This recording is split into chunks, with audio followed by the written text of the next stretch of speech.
Taking a look at the picture that we have here of the spinal cord, we have posterior white columns, lateral white columns, anterior white columns.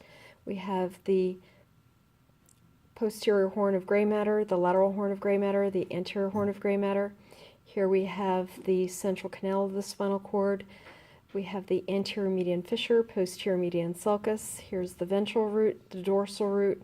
The swelling is the dorsal root ganglion. The dorsal and ventral roots merge to form a spinal nerve, and then that quickly branches into a dorsal ramus going to the skin and skeletal muscles of the back. Here's the ventral ramus. Right here we have the white ramus communicans, the gray ramus communicans. Remember, the white's on the outside, the gray's on the inside. Here we have pia mater, arachnoid mater, and dura mater. Coming over here to this picture, again we have our dorsal rootlets to form the dorsal root, the ventral rootlets to form the ventral root, dorsal root ganglion. Here we can see the spinal nerve, okay, right here. We branch into a dorsal ramus. Here is the white ramus communicans and the gray ramus communicans. Here's the ventral ramus.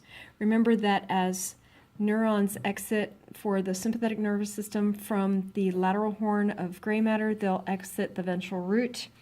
And if they are going to synapse with a neuron in the sympathetic chain, they enter the white ramus communicans and can travel up and down the chain or synapse at that level. With a ganglionic neuron who has an axon that will exit the gray ramus communicans and out through the ventral ramus to an organ.